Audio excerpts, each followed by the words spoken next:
L'éveil du chant des dunes. Au cœur de l'immense royaume désertique d'Orum, le jeune Kofi était considéré comme un esprit brisé, un être maudit privé de la bénédiction des ancêtres. Lors de la grande cérémonie de l'éveil, tandis que les autres jeunes du village déployaient leur pouvoir spectaculaire, Ama faisant fleurir les baobabs desséchés d'un simple geste, Jabari communiant avec les aigles chasseurs et partageant leur vision, Kofi resta désespérément ordinaire. La pierre des ancêtres, source de tous les pouvoirs, demeura silencieuse sous sa paume.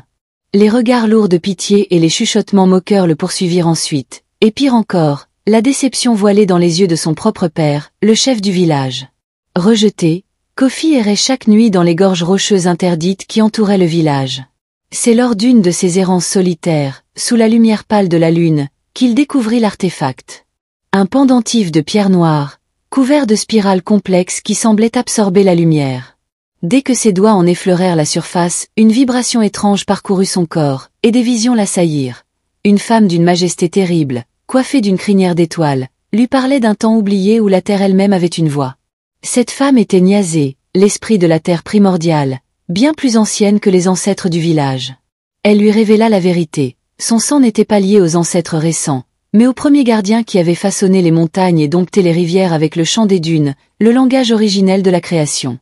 Son silence n'était pas une malédiction, mais le signe d'un pouvoir trop ancien pour être reconnu par la pierre. Alors qu'un péril mortel s'abattait sur Orum, une sécheresse surnaturelle qui vidait les puits et flétrissait la vie, propagée par une entité ténébreuse appelée le Dévoreur, Kofi comprit son destin. Tandis que les pouvoirs des autres échouaient les uns après les autres, il sentit l'appel des montagnes interdites. Contre l'avis de tous, il partit, bravant les dangers pour retrouver la source de son héritage oublié. Son voyage fut une odyssée à travers des paysages grandioses et hostiles, des déserts de sel aveuglant, des forêts de pierres aux formes improbables, des canyons si profonds que le soleil n'en touchait jamais le fond. Attaqué par des créatures de l'ombre, les rongeurs de silex, Kofi, acculé, posa les mains sur le sol. Pour la première fois, il laissa son instinct guider ses gestes. Un mur de pierre massif surgit de terre, le protégeant. La révélation le foudroya. Son pouvoir n'était pas de communier avec le vivant, mais de commander à la pierre, de sculpter la terre elle-même. Il apprit à écouter le murmure du granit, à sentir le quartz comme une extension de ses propres nerfs.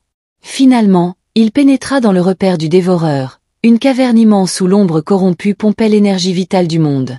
Le combat fut inégal.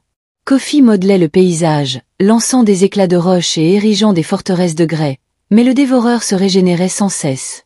Se souvenant des paroles de Niazé, Kofi comprit qu'il ne devait pas combattre, mais accomplir son destin. Il ferma les yeux, s'abandonnant totalement à la symphonie géologique qui l'entourait. Il ouvrit alors la bouche, et ce qui en sortit n'était pas un chant humain, mais la voix même de la terre, le chant des dunes.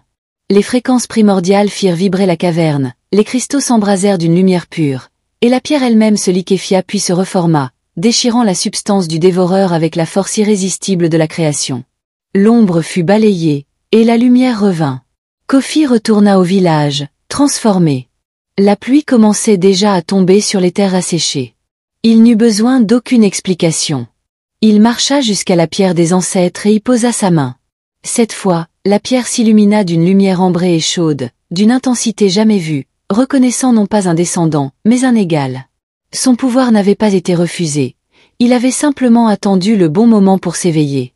Le village comprit alors que la plus grande force ne réside pas toujours dans la tradition, mais parfois dans le courage d'écouter une mélodie bien plus ancienne, et d'en devenir l'écho. Cette histoire t'a touché?